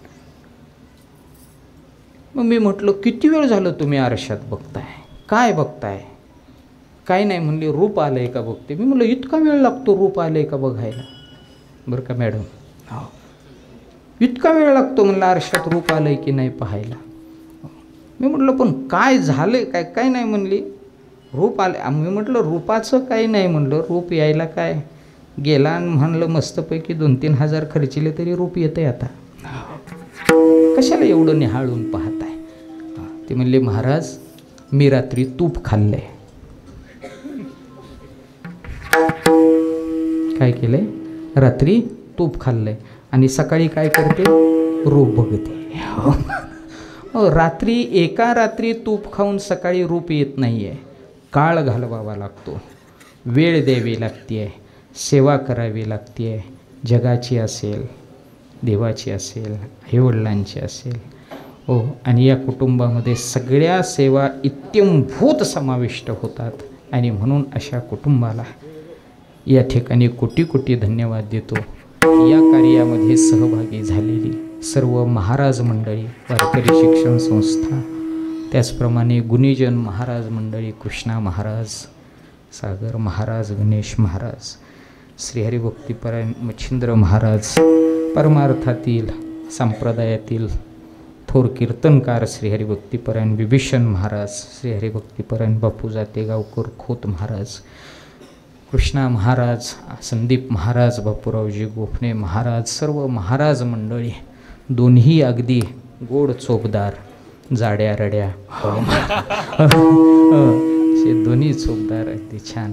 आज या ठिकाणी 3ही दिवस उपस्थिती दर्शवून श्रोतृगण खूप मोठ्या संख्येनं उपस्थित राहिले, कार्यक्रमाची शोभा वाढवली. आजही काल्याच्या महाप्रसादाला सर्व भाविक मंडळी, विशेषत्वे करून सद्गुरू शामनाथ महाराज या परंपरेवर प्रेम करणारे शिष्यगण मंडळी देखील उपस्थित राहिली आहे. सर्वांना या ठिकाणी कोटी कोटी धन्यवाद देतो. आणि या सोहळ्यामध्ये जो आनंद द्विगुणित करण्याचं काम केलं म्हणजेच पाटील परिवार तर आहे, परंतु मॅडम म्हणत असतात हा आमचा सर्व फॅमिली मेंबर, म्हणजे घरातली ही 4 माणसं नाही आहे. तर या श्रद्धा हॉस्पिटलचा जो स्टाफ आहे, मी स्टाफ म्हणायचो, मॅडम म्हणल्या तसं म्हणत जाऊ नका. म्हणलं का? हो ते आमचे फॅमिली मेंबर आहेत. हो कोण आहेत? Family member. असा सर्व स्टाफ या ठिकाणी 3 दिवस झाले खूप मोठा प्रयत्न या कार्यक्रमाची प्रसिद्धी करण्याकरिता, सर्वांपर्यंत तो कार्यक्रम पोहोचण्याकरिता गाडी फिरणं असेल, प्रत्येक ठिकाणी त्याच्याबद्दलची माहिती पोहोचवणं असेल, याच्यासाठी प्रयत्न करणारी सर्व स्टाफ मेंबर, अशी सर्व मंडळी या ठिकाणी खूप मोठं प्रेम आणि खरंच वेगळाच भाव पाहायला मिळतो या पूर्ण परिवारामध्ये. श्रद्धा परिवार, आणि खऱ्याच अर्थाने हा परिवार अगदी गोड, आणि या गोड परिवारानं गोड मेजवानी आपल्याला भक्तीची दिली आहे. अशीच महाराज गोड पर्वणी इथून पुढे ही लाभावी अशी भगवंताच्या चरणी प्रार्थना करतो, आणि आपण सर्वांना या ठिकाणी कोटी कोटी धन्यवाद देतो. सद्गुरू श्री शामनाथ महाराज गुरुपीठ, सद्गुरू रामदास काका महाराज, माझ्या परिवाराच्या वतीनं अमृत महोत्सवाच्या निमित्तानं सर्वांना कोटी कोटी शुभेच्छा. असंच आपल्याकडून प्रेरणेचा स्रोत आमच्यापर्यंत पोहोचावा, आणि ती तुमच्यासारखी आजची जी तुमच्यात ऊर्जा आहे ती आम्हा सर्वांमध्ये राहावी, एवढी अपेक्षा या ठिकाणी भगवंताच्या चरणी करून या ठिकाणी मी या सेवेला पूर्णविराम देतो. यानंतर दहीहंडी फुटेल. डॉक्टर साहेब काका यांच्या शुभ हस्ते दहीहंडी फुटेल, आणि सेवा समर्पित करण्यापूर्वी श्रद्धा मॅडम बोलतील. हे करायला मागच्या वर्षीपासून चालू केलं, आणि तेवढ्यात मला समजले की इथे उभारण्याची अजून तरी आम्ही वरती अजून उभारू नाही शकत. तर हे सगळा कार्यक्रम ज्यांच्या मार्गदर्शनामुळे झाला. आत्ता हे काल्याचं कीर्तन झालं, तसेच दादा महाराज, आईसाहेब, काका महाराज जे इथे उपस्थित आहेत, या सगळ्यांचे मी मनापासून आभार मानते. कारण की ते आमचं खूप ऐकून घेतात, खूप कॉपरेट करतात, आमच्या पद्धतीने तारखा बदलतात. तर आमची लाईफ ते खूप सिम्पल करतात, म्हणून त्यांचे खूपच आभार आहेत. तुम्ही सगळ्या तुमच्या एवढ्या बिझी शेड्यूलमधून वेळात वेळ काढून एवढ्या चांगल्या संख्येमध्ये इथे उपस्थित आहात. तुम्ही शांतपणे एवढं सगळं ऐकलं, यासाठी तुम्हा सर्वांचे धन्यवाद. जेवढे पण डॉक्टर गुलाबराव पाटील, ज्यांना मी पप्पा म्हणते, त्यांना ओळखता, त्यांच्यावर प्रेम करता. दरवेळेस माझ्याकडं पण आत्ता जे पेशंट येतात ते म्हणतात की नाही, आम्ही पहिल्यापासून आईंकडे पप्पांकडे दाखवत होतो. आत्तापर्यंत जे तुम्ही त्यांना लक्षात ठेवलेलं आहे, असंच पुढे लक्षात ठेवा, याची मी विनम्र तुमचं हे करते, रिक्वेस्ट करते. पण आत्ता तुम्ही त्यांच्या आठवणींनी इथे आलात, यासाठी तुमचे मनापासून धन्यवाद. एक मिनिट. आपण आता हे जे दहीहंडी फोडणार आहे, याच्या पहिले मी माझ्या सर्व जे तुम्ही मला श्रद्धा हॉस्पिटल फॅमिली आहे, त्यांना इथे बोलवण्याची इच्छा आहे माझी. तर सगळे या इकडे प्लीज. ह्या सर्व स्टाफनी फक्त 3 दिवस नाही, तर आमचं हा कार्यक्रम करायचं इच्छा आमची मागच्या 6 महिन्यापासून आहे, आणि मागच्या 6 महिन्यापासून आमची तडजोड चालू आहे की बाबा हे बरोबर झालं पाहिजे, सगळं नियोजन बरोबर झालं पाहिजे, कुणाचीच पळापळ झाली नाही पाहिजे. तर सगळ्यांनी प्लीज ह्या सर्वांसाठी एकदा टाळ्या वाजवा. हे हॉस्पिटल ह्यांच्याशिवाय चालू शकत नाही. हे जेवढं आम्ही पेशंटवरती प्रेम करतो, जेवढं पेशंटला मनापासून बोलतो, त्याच्यापेक्षा जास्त हे सगळे लोक स्टाफची आपल्या पेशंटची काळजी घेतात, त्यांना बरोबर इंजेक्शन देतात, त्यांच्याशी बरोबर बोलतात. शक्यतो तर चिडत नाहीत, पण कधी कधी होऊन जातं. पप्पा, आता हा सोहळा ह्यांच्या अभिष्ट चिंतनाचा सोहळा तर आहे, पण व्यक्ती सोडून ह्यांच्या व्यक्तिमत्वाचा आपण सोहळा जास्त केला पाहिजे. कारण की आजकालच्या जगामध्ये जसं दादा महाराज म्हणले की चिडचिडपणा खूप जास्त आहे, तर पप्पा तर बिलकुलच चिडत नाहीत. प्लस त्यांची अजून एक चांगली गोष्ट म्हणजे ते सारखं बदलत राहतात, नवीन नवीन गोष्टी ॲक्सेप्ट करतात आणि बदलत राहतात. तर काका महाराज पण आहेत. पुढे या.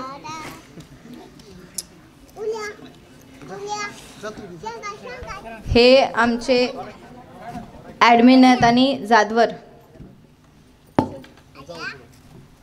डॉक्टर रोहन, आई.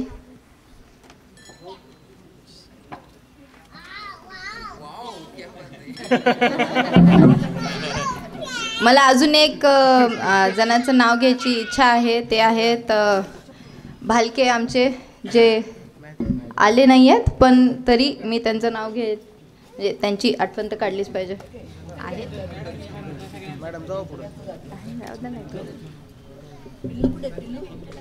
अजून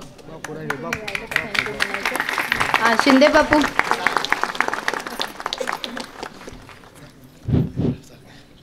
दुसरं कुठे गेले? हरी विठ्ठल देव तुकाराम पंढरीनाथ भगवान की जय. अंबरीश वर्ध भगवान की जय. सद्गुरु श्यामनाथ महाराज की जय.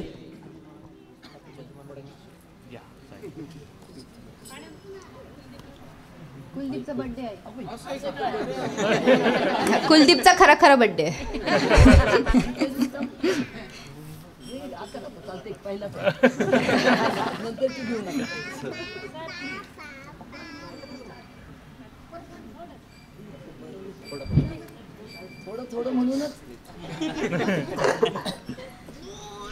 पूजा, शरद, गायकवाड काका, सगळे सिक्युरिटी, लक्की.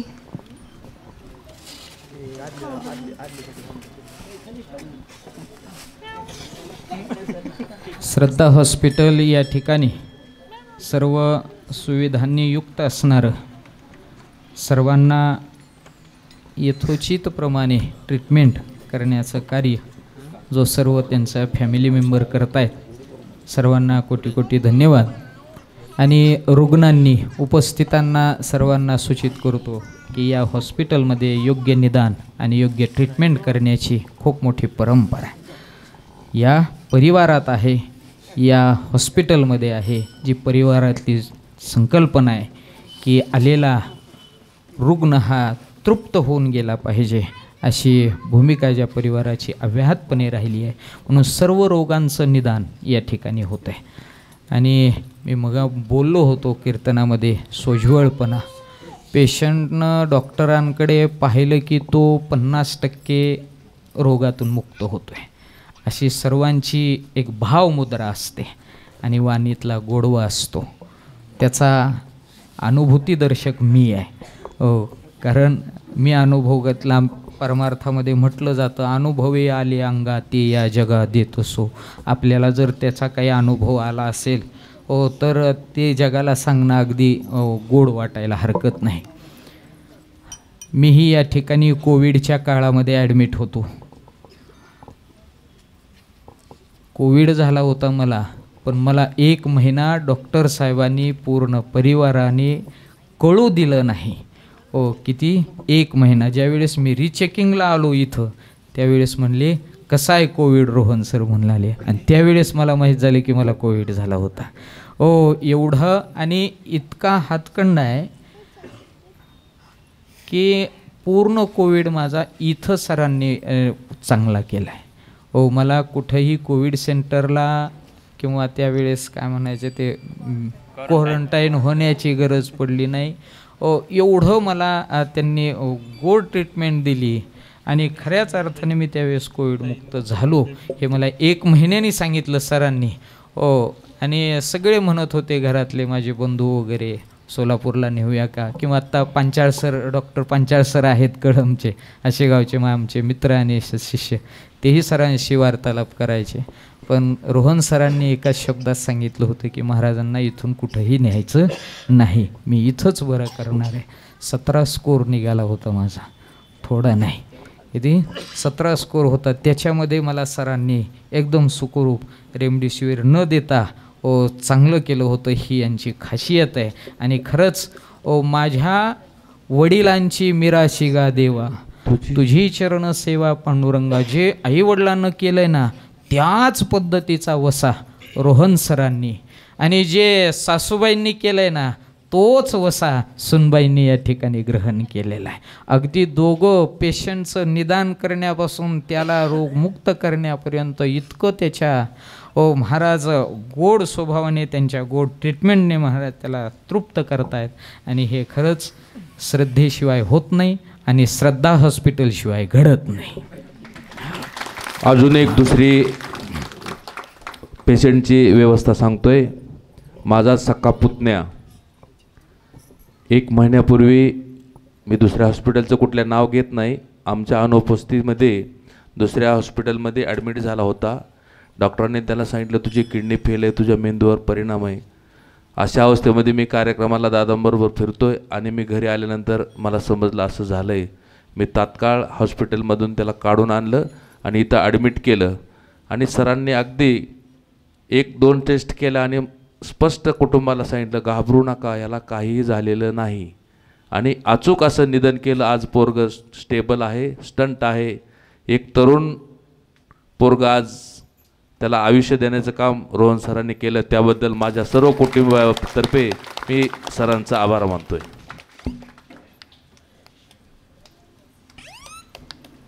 ठिकाणी दहीहंडी फुटेल.